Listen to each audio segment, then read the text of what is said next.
You're on your page, so here we go. Okay.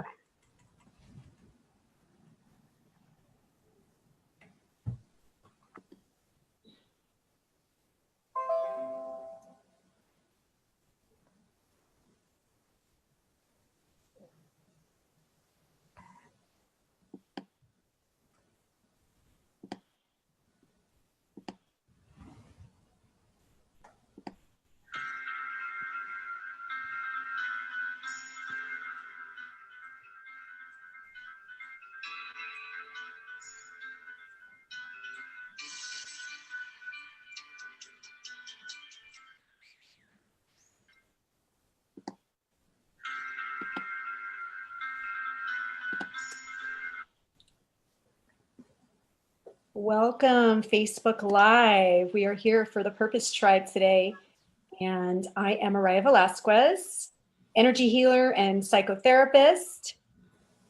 Hi, and I'm Laura Brecken, energy coach and soul activist. And this is a show that we do every week. We just started it last week.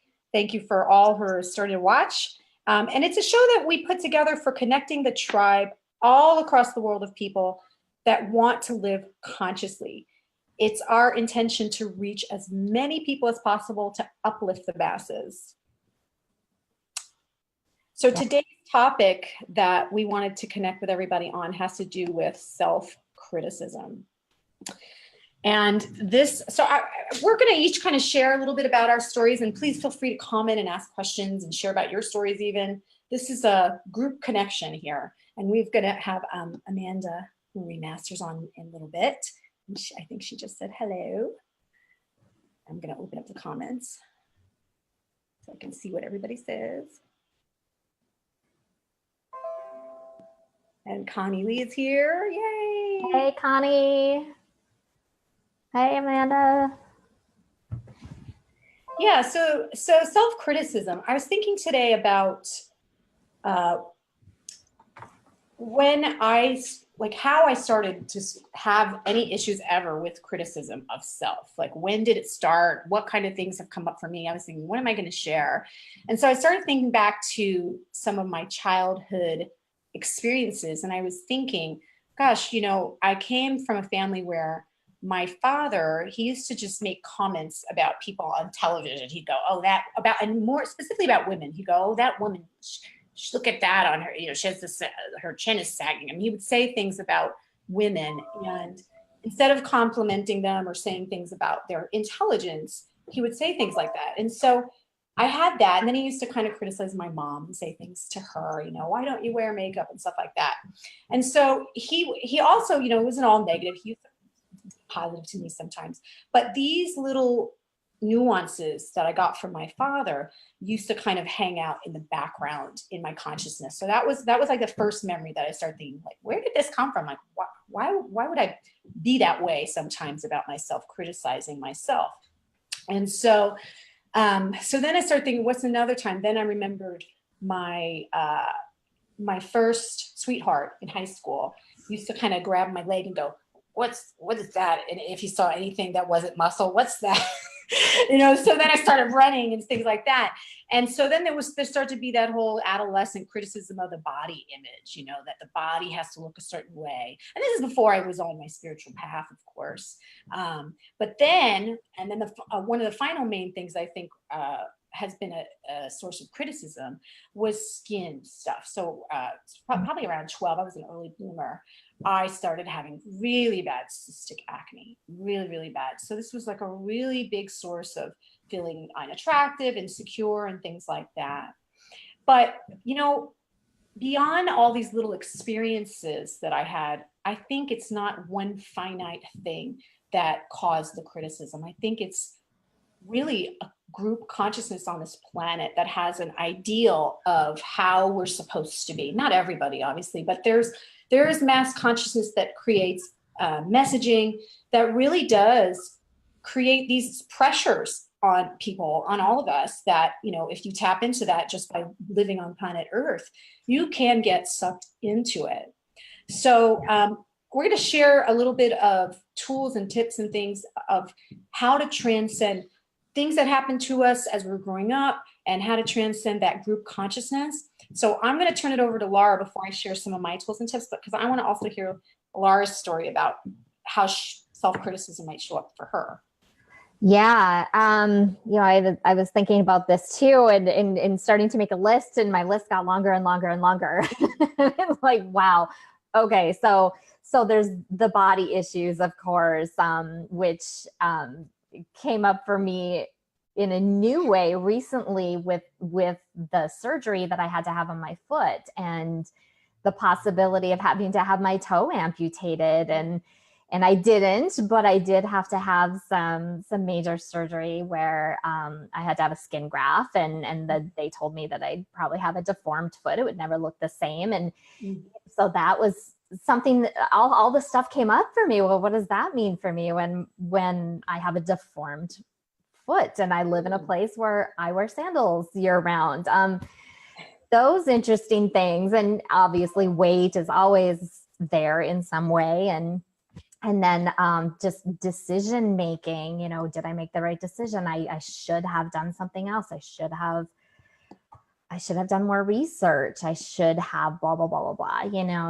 It just comes up in so many different ways with parenting. Oh gosh, how often do we judge ourselves when we're parenting, right? How did we handle something with our kids? Did I mess them up for the rest of their lives?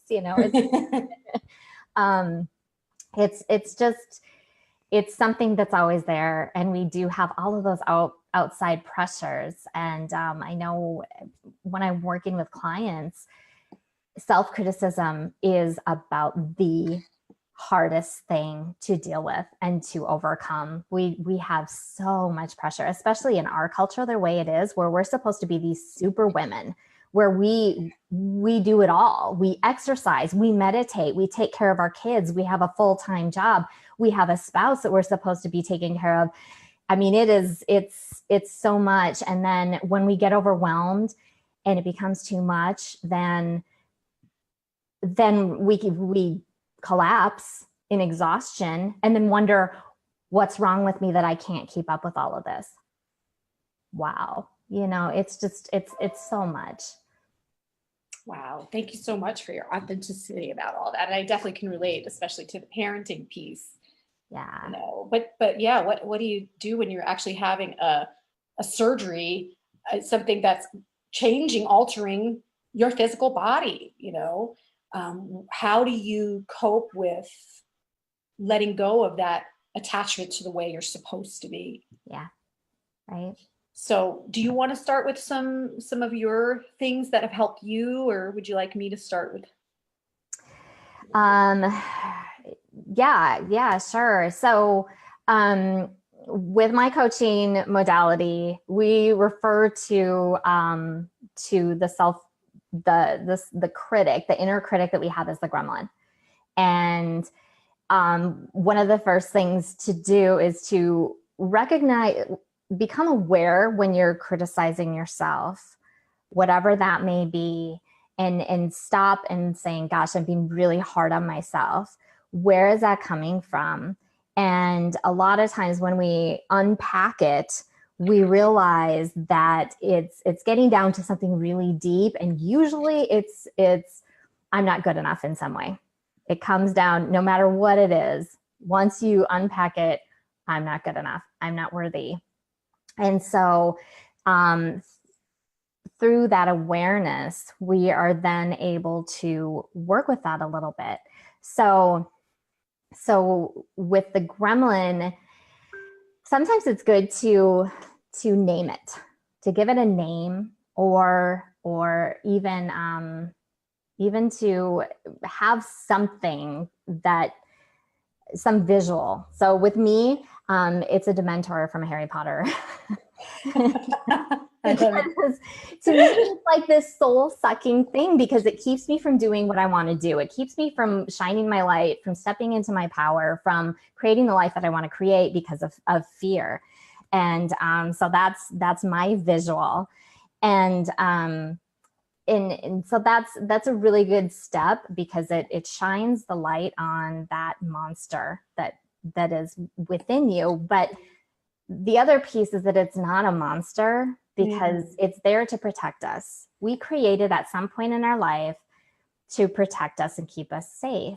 But the thing is that as we move on and move forward with life, it's not necessary to protect us in that way anymore. And so as we recognize it, then we can begin to work with it and begin to integrate it into who we are in a more beneficial way. So we can start having conversations with us. Okay, thank you so much for all of your help. I don't need that anymore. What's sometimes giving it a new job? Okay, what's a new thing that you can do? And it's a fairly, I don't know, it's a process, but something that I think is very doable for anybody who is really wanting to work with that inner critic. I love that, because it's really not, it kind of goes in with something I'm going to share in a little bit. It's not about shunning that part of part of yourself. It's right. Inclusivity. And it really is loving it into a healed state. Yes. Yes. And I love giving it another job because it's there for a purpose. It's the tone that's the issue. It's the criticism that's the issue. Sometimes yes. we need information, like, for example, I brought up the cystic acne thing. I needed to change my diet. I needed to do something, but I didn't need to be hard on myself about the fact that I had that problem. Right. Yeah. Yeah, exactly. Should we check out the Facebook and see? Yeah, there's some people coming on. There. Deborah Moyer says, hi, sisters. Hey, Deb. Shelley Watton. Hi, nice to meet you. Hey, Connie. And Sarah Louise Kitchen has joined us. Amanda Master says, love this. Only you have control over making change. Yeah. So cool. Right. Yeah. Fears show you ways you can shift. They are wonderful information. Fears are powerful, wonderful pieces of information. Yeah, absolutely. They're there for a reason. And so it's not necessarily about demonizing it. And I probably using a monster was not the right word. It's just that it's that little piece of us that really is part of our inner child, really. And so it's recognizing its purpose. Why is it there? It's there for a reason. So if one thing that's been coming up for me just getting out there and doing this Facebook Live is the critical piece of, what are people going to think of me? What if I'm putting myself out there in this way? And what if I stumble all over my words? And what if I make an ass out of myself? And, it's all of those things. And those, it's that I'm coming out and I'm putting myself out there in a new way that a lot of people haven't even seen. I mean, my family probably hasn't even seen me in this light. And so doing that is a big deal. And it's not even necessarily a conscious thing. Oh, what are they going to think of me? I'm sure they're going to love me for who I am, but it's more of that.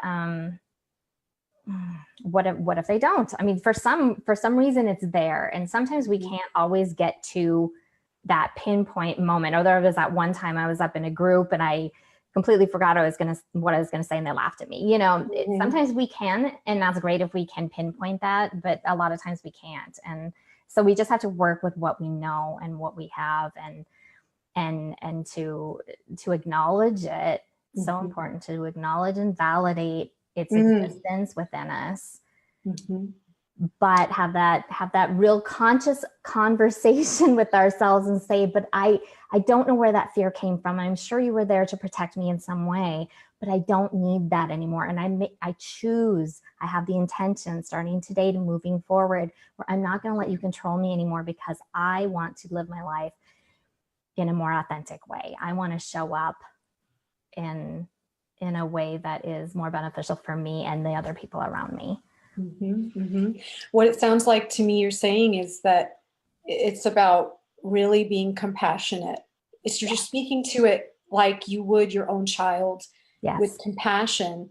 And so that's kind of one of the tools that I have to share, which has to do with just being present with it and not making it just, oh, go away. Being really present with it, sitting with that feeling. And then from an esoteric level, even letting intervention, divine grace, light energy come in and surround that issue with love. So by summoning it, sometimes it's by intention of asking for light from source to come in, and whatever that issue is, you know, total honoring of that issue, and then asking for divine to literally take it like it's a ball of energy and just surround it, melt with it, love it. And as it starts to love that, if you do that every day, it starts to slowly become one, merged with it. And next thing you know, that issue, that voice is gone. It's not that you got rid of it. It integrated with the nature, your true nature, with that divine nature. Yes. Yes. So that's one of the biggest ways that I have helped people I work with and myself, because you're right. Sometimes you don't know where it comes from. You don't know, because it could be mass consciousness stuff. Yeah. It could be stuff that we don't even remember happened, past life. Right. But we just need to love it and let the divine intervene. Yeah. Divine self, or higher self even, or source, you know, the vast or divine. Yes. Right. Exactly. And that is one of the biggest pieces, Araya thinks, that we haven't mentioned yet is the critical piece here is that we are divine human beings. And that critical nature, the criticism that we give ourselves because we're not good enough in some way, or we're not pretty enough in some way, or smart enough, or whatever else, that's all our human stuff. And it's very real in how we go about living our lives. But the truth is that we are divine that's our true nature. And therefore we are perfect already. And so all this other stuff is just human stuff that we deal with. We all deal with it.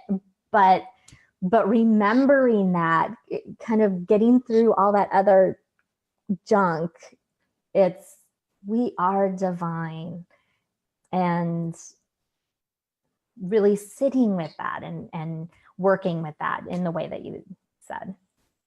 Yeah. I think the divine does believe that we are perfect, that there really is, you know, there's nothing that you can do that can't be loved. Right. So, yeah. We have some more people coming on. Ibrahim from Jordan is here. Thank you for joining us. And Jackie, hi, great to see you. Do you have another tool you want to share, or should I turn it over to see if anybody wants to ask a question? Or if you have another tool. You sure? Yeah. I know you had something else. So I don't want them to miss anything that you have. No, the gremlin was the main one that I wanted to discuss. Okay. And you had said something else, I think, right? What was it called? A process? That's the awareness, integrate, and then okay, that's the process. Yeah. Okay, cool. Mm-hmm. Right. So does anybody have any questions for us that you want to just get a little support on, or just something you feel like sharing? You don't have to, but that's part of what we want to do with this Facebook Live, is really have an interactive experience too, so that we're all together, we're a tribe, we're all included in what we're talking about, you know, and we all can learn from each other too. I mean, that's why every week we want to have a guest on. Laura and I are so excited to learn from other people about whatever they want to share and the inspiration. So has anybody else out there experienced some sort of criticism in their life, self-criticism in their life? So while we're waiting for that, I can just want to talk a little bit more about just those outside pressures and how we can manage those, because I spoke with a client this week, and she was talking about how she just had to stop and sleep for 2 days because she got so overwhelmed with everything that was going on. But but then was feeling like that was something that she shouldn't be doing, that there was something wrong with her because she got to that place. And it just reminded me of of the lack of compassion that we give ourselves. And we did discuss that to some extent, but the importance of it. And that a lot of times we have this idea that we can't take the time for ourselves when we need it. And but recognizing that it's so important, and that taking away that self-judgment is key to being able to work through something like that. And it's like, oh, but I can't because I have to do this and I have to do that. But you can. And we have to, in order to show up for everybody else in our life and to do what we need to do through the day. It's just that important. And it just takes a choice, and the world's not going to fall apart if you take an hour to go and meditate or to go sleep or whatever it is you need to do for that self-care. You just have to make the choice and follow through with that. Yeah, I love how you're putting the spotlight on that. The self-criticism can also be about what we're doing in our life. It doesn't always have to just be about things about, internal things, or it's the choices we're making, and we can criticize ourselves about those choices too. Right. Yeah, exactly. Deborah Moyer asks, what can you suggest for those day-to-day, we all have them, where we really want to have better energy, but you can't get there? So Deborah, are you criticizing yourself about not being able to have energy? That's what I'm sensing, probably why you're bringing that up. I think first it's about being okay and present with the fact that you don't have energy. So that's first, like the acceptance of that. And then starting to kind of tune in and get to the bottom of where your energy might be being drained in your life. Are there people attached to you? Sometimes when we're in these group calls, I can kind of sense things going on with people. And are there things attached to you and people attached to you that are still pulling on the energy? And so some part is allowing, and some part is sometimes you don't know. You have to kind of tune in and get information from your higher self about that. But first, being in acceptance of the fact that you're not where you want to be, and sending love to that part of yourself, and holding that part of yourself, having a moment with that part every day. Oh, there it is again, the lack of energy. Okay, divine source of me, higher self, please wrap your arms around this part of me that feels like I can't get up out of bed, and just love me right now, shelter me with your kindness and your benevolence, divine source. So that's what came to mind. How about you, Laura? Anything you want to say to Deborah about that? Yeah, I mean, having that compassion is number one, I think, for where you're at in that moment. And then in addition to what you already said, just some more practical things that I do. It would an Epsom salt bath if possible, sage, candles, and then anything else that you can do to shift. So whether that might be going out and taking a walk, or having some tea, or something that will get you out of where you're currently at, and maybe introduce some new energy. So I live a couple miles from the beach. It is key for me to head to the beach, even if it's just to stand there and listen to the water for a few minutes and breathe in that air. That is huge for me. That alone can shift things. But those are just a couple tools. I sometimes, if I'm not able to do that, I might put on some music that I know will cheer me up. That can shift me too. Deep breaths. A lot of times when we're feeling that negative energy, we're holding our breath and we're not letting those feelings and emotions go through us. And I think it's very important to stop and really recognize and take as many deep, really deep belly breaths as you can to get that energy moving through you. I love that, Laura. I love how it's also about what you're focusing on. So I think what you shared, or what I'm hearing, it sounds like it helps to shift the focus sometimes too. Like Right. sometimes it's good to sit and be present with it, and then sometimes you need to take a break too from looking at it and shift the focus on something that takes you to another higher vibration. I know Abraham Hicks talks a lot about that Right. you know, just go to the next thing that gets you to that higher vibration. Right. And sometimes it takes all of the above. Some days are harder than others. So yeah, it's just, I think all of these different types of tools are things that you can try and see what works. So Connie Lee says she's guilty of this too. She says that sometimes when she needs a timeout, thank you for your comments, by the way, everyone, that she can criticize herself for needing it too. Yes. Yeah, the old guilt voice. Yeah, right. It is. Yeah. We feel like I do that for myself as a mom. I give myself plenty of guilt around whenever I'm doing something for myself and not for my son, because he's so little. Some of you guys don't know me. I have a 3-year-old and he's so little. And so whenever I am not doing for him, I really do sometimes have that energy come in where it's like, oh, you know, I should always be hanging out with him. I should be making sure he's feeling loved. I should be, you know, but I need to lie down for a few minutes, or, you know, so that's been such an amazing teacher. Our children are such amazing teachers for that, in terms of teaching us how to not have attachment to the way things should be, Yes. to surrender over to our own and really learn balance for our own needs. So I think it's, you know, in terms of that guilt voice, to answer Connie's question, I think it's about realizing that balance is ultimately going to serve you to do what you really need to do in the long run anyway. That if you deplete your energy, that you're not going to be able to get as much done in the long run.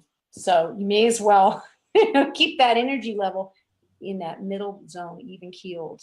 Keep going in that middle path. Right. Yes. I don't know if you have anything to share to her about that. We've got a couple more minutes till we're bringing Amanda Marie Masters on. I'm so excited. Yes. Yes. Yes. So we have another question here. I don't, Rahim, I'm sorry if I'm butchering your name. What is your advice about fear from making actions and going to the next step? Oh boy, we could probably do a whole show on that one. I think we should. I'm going to make a note. Yes, I think that's on our list, isn't it? Yeah. Can you read that one again? Because I don't see it on my comments. For some. Oh, you don't? Yeah. Oh, it just disappeared. Where did it go? Fear about moving forward or something. Yeah, fear. How do you move forward past the fear? I think it was. It disappeared on me. Okay. I get the gist of it. Okay. Do you want to try to answer that real quick before we bring Amanda on? Sure, real quick before we bring Amanda on. I actually just did a video on my YouTube channel about this. I think it was 2 days ago or something. And what I talked about was transforming fear into faith. And so when we think about going to that next higher vibration, what's the next vibration after fear? And I really feel like it's faith. Mm-hmm. You go from fear to faith. So you believe that if you cross over from your fear, if you cross that line, that good things will happen to you. And you start to look at the evidence that is not giving you the support of the fear, but evidence that actually is showing you that good things will happen to you. It's really, really easy to take a lot of energy and focus on the evidence that's telling you why things are going to go wrong. But if you start shifting your consciousness towards why it would go right, that's 1 foot forward. You're kind of dipping your foot in the water and saying, trying this on. So you try it on a little bit, you dip your foot in the water, and then you have an experience where something works out. Okay, then you get confidence. You start building your ability to have faith. So that's what I would say. I love that. That's fantastic.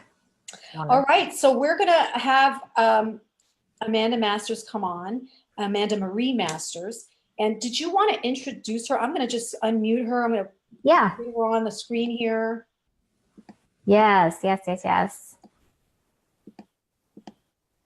Here she's promoted to screen now. And please introduce her, because it's actually my first time meeting her, guys, too. And I'm so excited. Hi, Amanda. There you are. Can we hear you?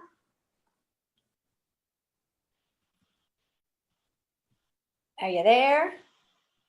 You might have to click the video icon. I don't know, at the bottom of we're using Zoom.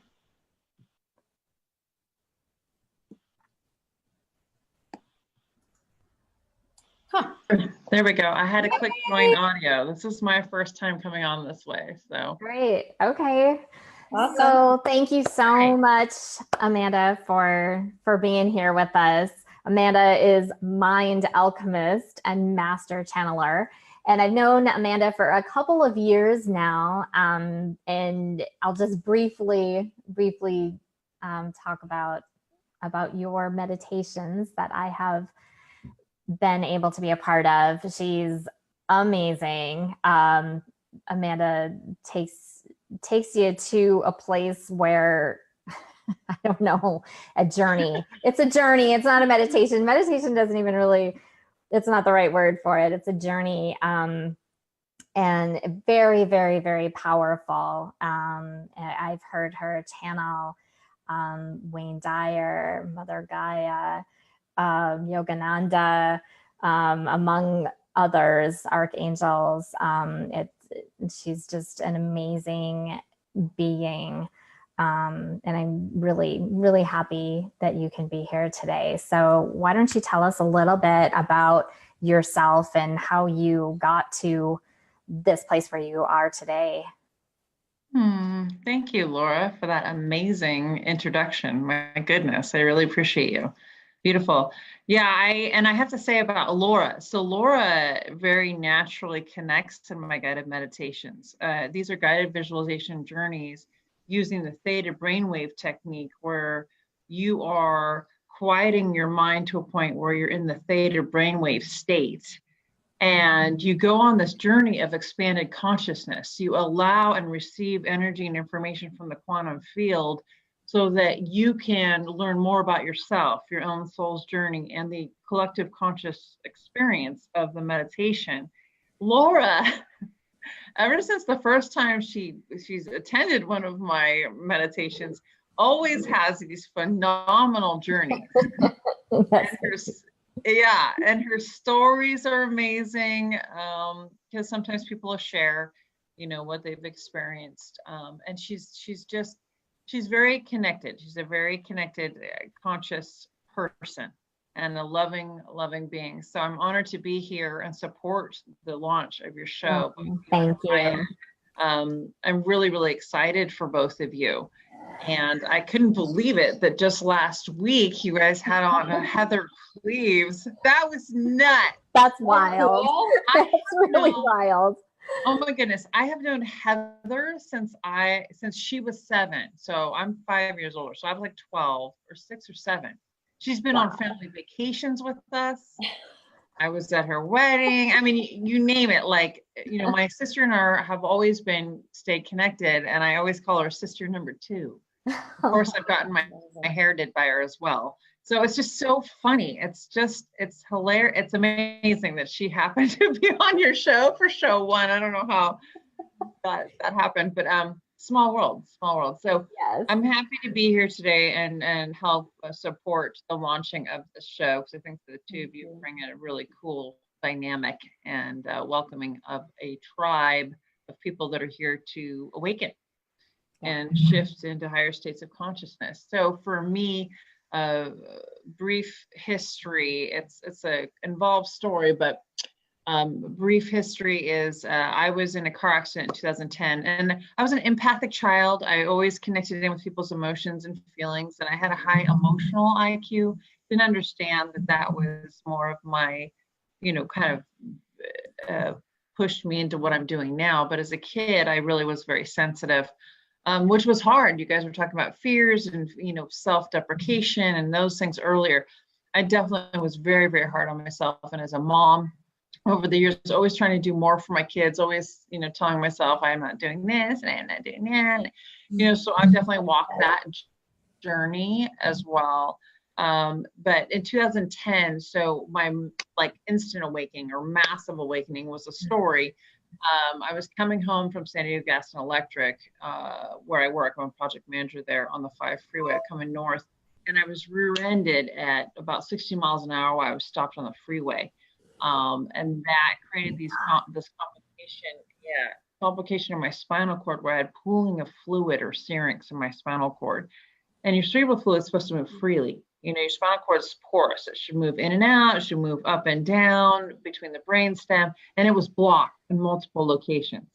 And what I discovered through the process of healing is there were energy blocks. Stuff from my childhood that I had not processed, that I needed to shift. So it was a self-healing journey from that point on, because the neurosurgeons didn't know what to do with me. They even sent my records to one of the top neurosurgeons in the world at UCLA at the time. And he said, you know, normally we do surgery if there's pooling of fluid in one location, but you have it in multiple up and down your spinal cord. The risk of infection or death is way too great. Not only that, but we don't know how you're not paralyzed or dead. Wow. The cerebral fluid being stopped in multiple locations, we don't know how you're even functioning. And I'm looking at them like, okay, I'm a mother of 3 young children. This is not good enough for me. These are the answers I want to be hearing right now, especially that I should be paralyzed or dead, or I could be heading that direction. Yeah. So hence the journey started. I had to go all in, 100% self-healing faith that there was more out there in this world, in this universe, than what the Western medicine doctors were telling me. So I started going to a holistic chiropractor who was doing muscle testing, who determined what foods my body wanted to start the self-healing process. I started working with a remote energy healer on the energy blocks. He was able to identify the energy blocks. And I started the healing process with family members from my childhood up through the years I was raised. I connected in with an amazing medium, Miss Lynn Kay, who explained to me that I was in a fork in the road in my life. I could either take the Western medicine route that could really end in all sorts of not good stuff, or this is my spiritual awakening moment and I can start to take that path forward. And she was saying all the stuff to me about my life and things that she got me to the point where I had to trust what she was talking about, because she just had so much information about my life and me that I didn't know. So I trusted that. So I was all in on the spiritual awakening journey. I was getting energy healing work. I was getting, chiropractic, craniosacral therapy, which moves the cerebral fluid in your spinal cord. All these different things combined. Fast forward about 6 months, I went back to the doctor and got a MRI, and he said, the fluid has been dissipating. It's shrinking quite a bit. So keep doing whatever you're doing because it's working. And I said, I'm doing this, I'm doing this, I'm doing energy healing, I'm doing that. And he's like, I see miracles every day in my work, and keep at it because it's the best thing for you. And so when I walked out of that doctor's office, it was like, okay, this is what is in my highest and best interest moving forward. This is what is most powerful for me in my life. I was all in, and I was going to dive into the deep end of spirituality. So fast forward now to 2019, I've been, headfirst in this world since about that time, and just learning, like, knowledge, quantum physics and energy and how it works and how we're all energy beings. And I jumped into the deep end pretty early, theta healing. And theta healing is the theta brainwave state is that state between awake and sleep. And it's that same state as, it's like you're kind of waking up and you can't tell if you're like in a dream still or awake. It's the same state as they use for hypnosis. The yogi masters, use when they're meditating, they go into the theta brainwave state. it quiets the mind, the thinking mind, which I call the 3D box.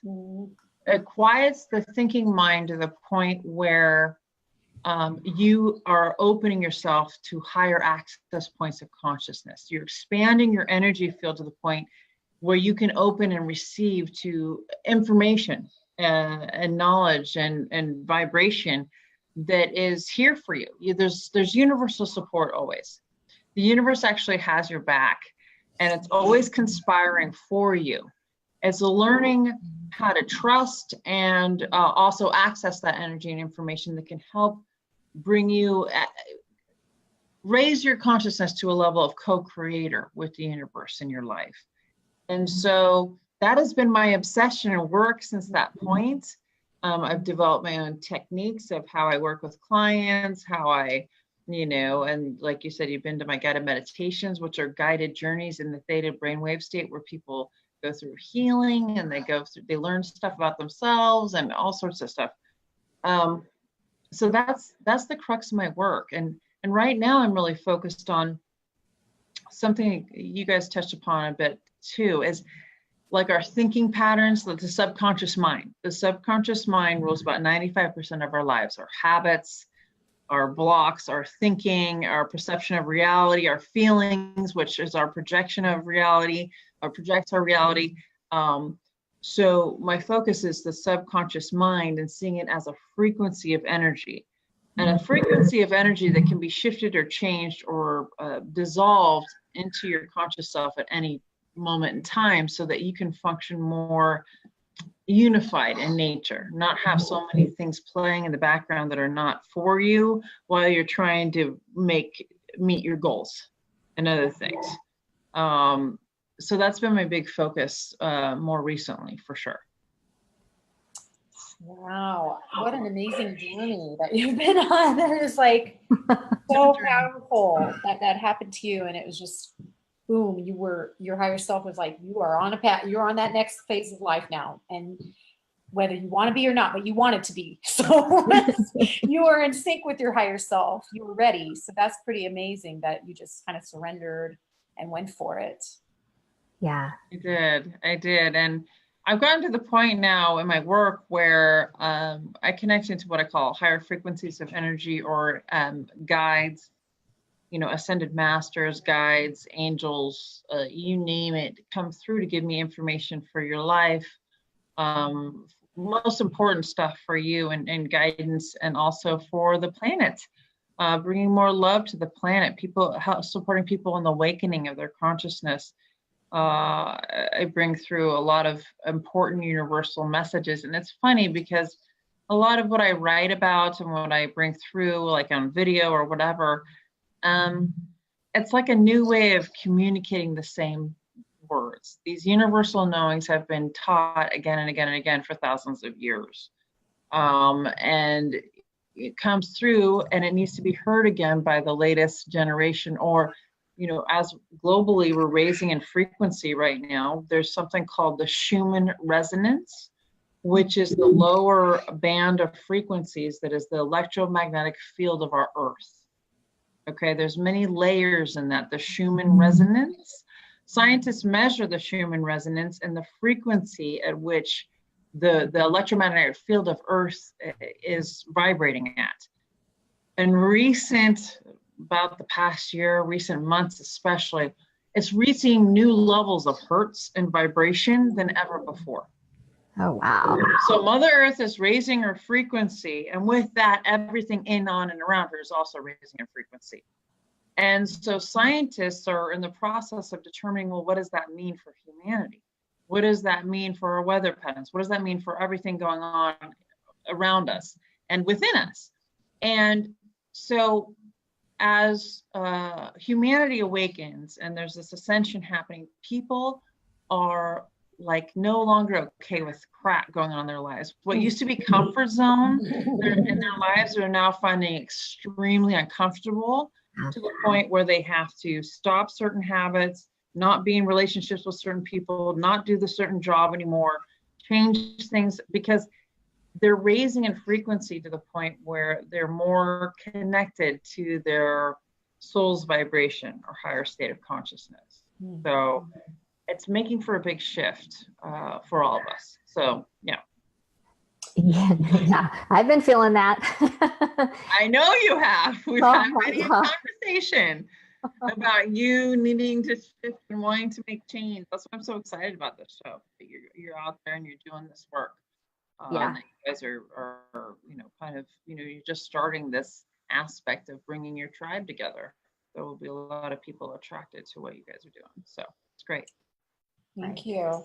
Well, I have a question for you. So because this Schumann resonance is allowing people to go into that higher state of consciousness, and you've been channeling for a while now, what is it like for you? Because everybody is ultimately going to get to that point, or at that point now, it depends who's watching, where they're able to feel and bring in those energies and hear and connect.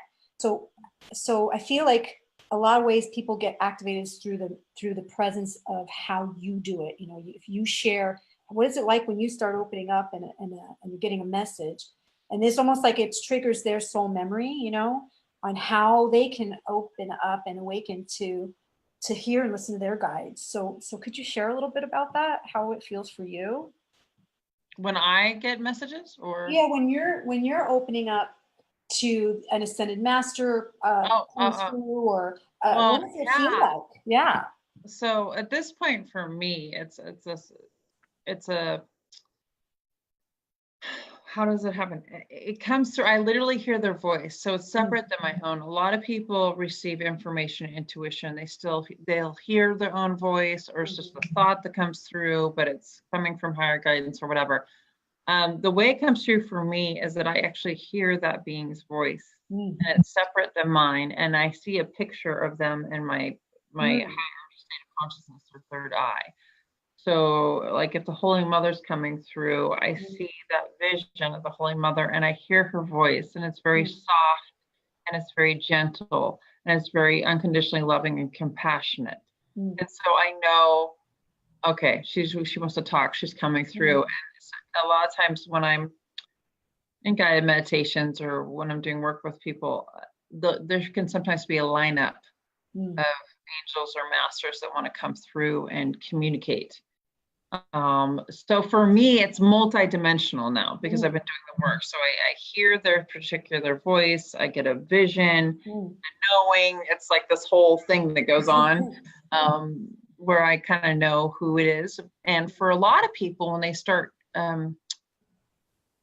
people intuit things all the time. This is what I want people to know. This isn't some exceptional gift that other people can't learn how to do. The first thing that you have to learn is to trust. So it was scary as hell when I first started this, expressing to people what I would get. Like, did you ever have a little white fluffy dog that, with your grandma? Or, I would, or Archangel Michael would come through and I'd say, okay, Archangel Michael here, and he has these messages for you. And it was scary to trust what I was sensing and feeling and hearing and bringing that through. So it was through trial and error and the continual practice, no matter what, that I'm to the point I'm at. So I want people to know that their intuition is already a part of them. I think Laura kept talking about it earlier, how we're all divine beings and we're here for the human experience. So the intuition is there. It's learning how to trust it. So people get it all different ways. It could be feelings about people. It could be, clairsentience. You get feelings about things, or knowing. It's like, oh, I shouldn't go that direction, or I really want to work with this person, or I'm not sensing the right thing here. Something else is amiss. I'm not getting the full truth. Like, that's clairsentience. That's intuition. Or all of a sudden you have a thought. I have a friend who wakes up. He's been very successful in his life. And one of the reasons why is he's never been open to spiritual stuff until more recently and other things like that. But his entire life, he wakes up in the morning and he'll have like a download, literally. He calls it a download of like plans for steps for business success. Like, oh, I'm going to do this with this job, and then this, take in the process of becoming successful in a particular project or job. he wakes up with the whole plan. Mhm. How the hell did that happen? Okay. But he's Okay. never subscribed to it as like a download Yeah. or not. Well, actually, he's using the word download, but he's never seen it as, okay, when I'm sleeping, other things are going on. I'm astral traveling, or I'm connecting with higher beings that are like giving me guidance literally on the steps of this. And I'm literally waking up in the morning and writing down the plan, Wow. you know? And so, So or cool. people, like, for example, you might sense, oh, I need to call so-and-so. I just feel like I haven't talked to them. I just feel this need, I got to call. Like, you're going to dial and they're texting you, you know, it's because you're always connected to as a vibrational being here on earth, because we all vibrate. I don't care what level of consciousness you're at or what you believe in. Scientists talk about how, you know, the smallest quantum units are atoms, and we all vibrate. Electrons and protons vibrate, okay, on the quantum level. We're always in motion. We're vibrating beings. So you're always connected in with the quantum field. So you're going to interact and bring in information however that works for you. And so for a lot of people, they all of a sudden have thoughts that come through like, oh, I should go there, or, you know what, I'm going to go do that right now. Like, all of a sudden you get this idea, like, I need to go to the store, and you don't even know why, but you're like going, and then you run into someone you're supposed to talk to, and that leads down a whole nother path, you know, or you might have just this knowing that you need to do something, or, you know, that's all intuition. Yeah. People are getting it all the time. They just don't subscribe to it as that, I guess. Right. They don't call it God, and maybe it sounds like it's about paying attention, really. And Right. you can call it all kinds of things, but it's listening, opening up, trusting, and paying attention. Mm-hmm. Right. Exactly. Generating that awareness, and then it's acknowledging too, right? So it's acknowledging that it's not just a coincidence, or it wasn't just some fluke, or but it's really just paying attention, acknowledging it for being from their higher self, or you know, I guess sometimes I call it my spirit posse, because I don't know. Are you my higher self? Are you my guides? Are you, you know, my guardian angels, or whatever? I just refer to it as my spirit posse. That's amazing. But that acknowledgement that that's where it's coming from. And then, because I think the more that you pay attention to it that way, that's how that trust is generated, right? And then it happens more frequently. Absolutely. And it's the willingness to say we're all connected. Yeah.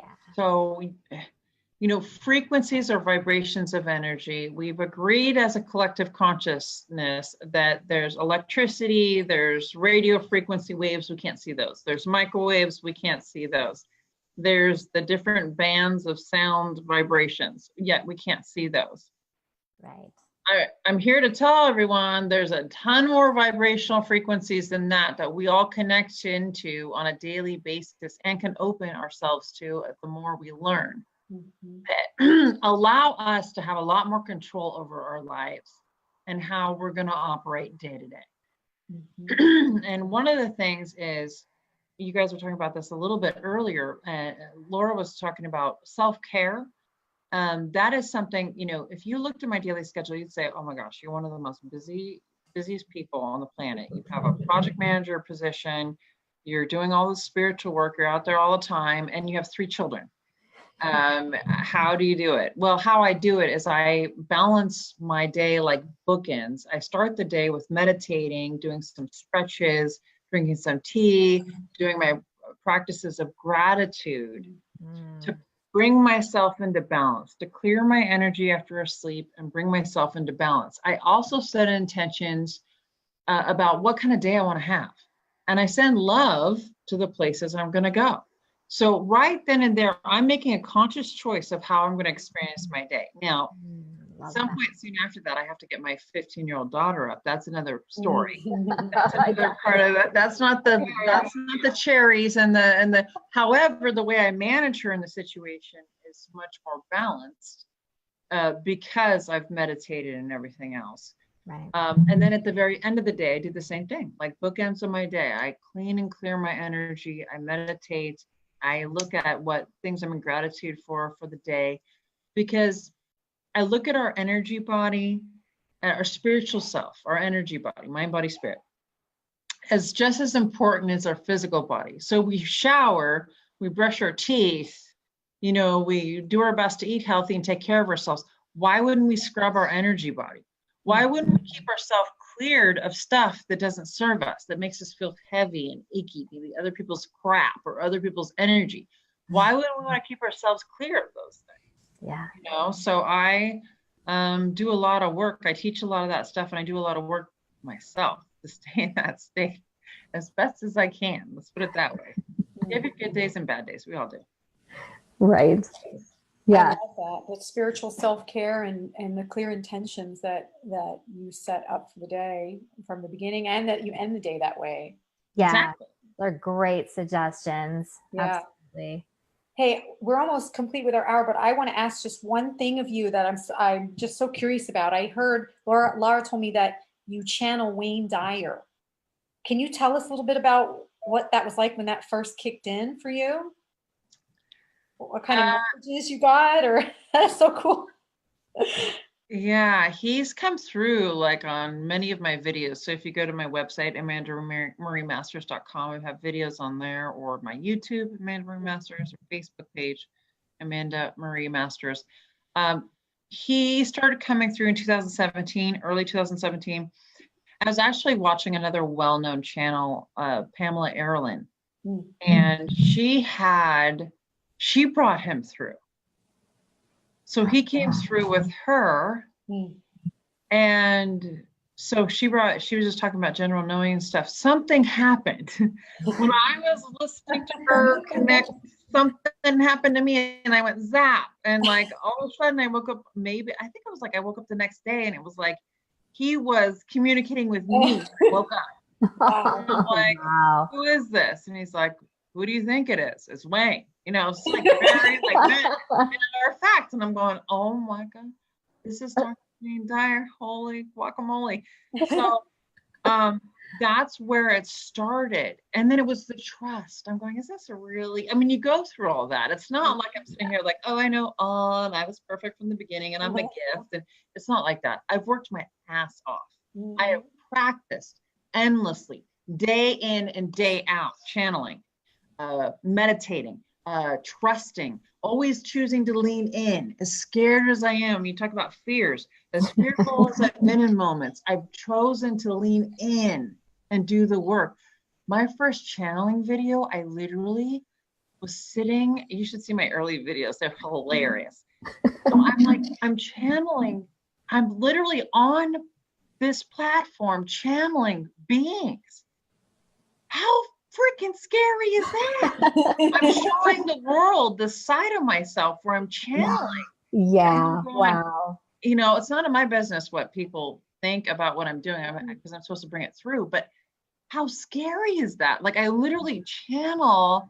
So I think he was on my first video. He came through. I did. Oh, really? So what happens with me is he chatters and chats with me all the time. And he's always showing signs in my physical environment that he's around as well. He's an extremely powerful being. Dr. Wayne Dyer is very powerful on the other side. And I know that he's doing projects with many different people. I've been writing a book channeling his messages. Oh, wow. For a while. Yeah, I have about, I'm on chapter 17. So. Oh my gosh. Wow. Really? Yeah, I've been working through this, and it's been off and on for me that I've been doing the writing. I get distracted and busy, and he's always telling me to finish the book and telling everyone to tell me to finish the book, you know, but, life happens, things happen, but he's very clear. When Wayne comes through, it's very clear. Like his voice, his demeanor, it's like it's Wayne. Yeah. Well, I've heard you channel him before. I think you have in the meditations I've been through, and it's his vernacular. I mean, it's like it's him. Yeah, it's pretty awesome. It's very clear. It's very, very clear. Yeah. Wow. Well, how can people? We're about to close. How can people get in touch with you and find you and get your book when it's finished and, you know, connect and have a session or do something with you? How can we reach you? Okay, so my website's amandamariemasters.com. Okay. I am offering a 30-minute consultation if you're interested in my 90-day program of Mind Alchemy program to shift your subconscious. Right now, it's my latest spiritual technologies I've come into. So it's my bread and butter in terms of how I work with people, because it's stuff that I've intuited. And then Facebook page, Amanda Marie Masters. I have my own Facebook page. I have a private group, Amanda Marie Masters on Facebook. And I have to give a quick shout out to Karen and Kenzel. I see you got girls on here. Hello. And anyone else that's tuning in that I know on here. Love you all. So yeah, so that's how you get in touch. And I have a show Sunday mornings at 8 a.m. Pacific time on the Akashic Academy Network. If you just do my business page, Amanda Marie Masters, I'll post it there every Sunday as well. Wonderful, wonderful. It's been such a Awesome. pleasure meeting you. I loved it. I loved to have, thank you so much for coming on today with us. Thank You're you. welcome. Thank That's you, Amanda. awesome. I was happy that Laura asked, and then I couldn't believe I clicked on the previous. I was just looking at your stuff, and then there's Heather. I'm like, she's my little sister. What is she doing on here? What's going on? Like, wow, Yeah, that was she's planned. amazing. Heather is very connected, extremely loving being, very psychic. Heather rocks. She's wonderful. So She's fantastic. that was interesting. Yeah. Well, it really did feel like there was something divine at play. You know, it was like there's an orchestration going on. So it made us feel even more excited about doing this every week. So. Yeah. Thank you. Thank you. Yeah, thank you. And thank you everyone who came on today. Hi, Gelsey, you came in. You can watch it after it is recorded. Anybody who missed it, you guys can come on and watch. And I really recommend you rewind and listen to Amanda's sharing is so amazing. So. And when are you guys on? Well, so what's your story? When are you guys on? We are every Sunday at 1:00, PurposeTribe. So we'll have guests every week, and you know, from all kinds of backgrounds. Like we're going to have one week a DJ come on, and she transmits light through her DJ. I mean, we have all kinds of things. And so next week we're going to be. Is it next week we're going to be live? Oh no, 2 weeks we'll be live. Next. Are you coming? Yeah, next week. Yeah. In person, 2 weeks in a row, right? Yes. Yep. We'll be in person. So. Yeah, so you want to talk about, next week we have Kelly McCree, yin yoga therapist, coming on. She's also a grief, she handles a lot of grief ceremonies, rituals for people. And then we've got Karen, you want to share? Yeah, Karen is going to be on, and she's going to be talking about her recent shamanism training that she just did in Peru. So she is now a certified shaman. So that'll be amazing as well. This is so fun. I am so glad we're doing this. I'm so grateful for everyone who came on today and shared their comments and watching, and whoever will come on in the future. We are just having a blast doing this. This has been so fun, so exciting. And just we're learning so much already from all these amazing wonderful beings that are coming on, and even all of you guys as we're connecting with you, we're learning from you. So thank you everyone, PurposeTribe. Thank you, Laura. Yeah, thank you. We'll see you next week. And we will see you all next week.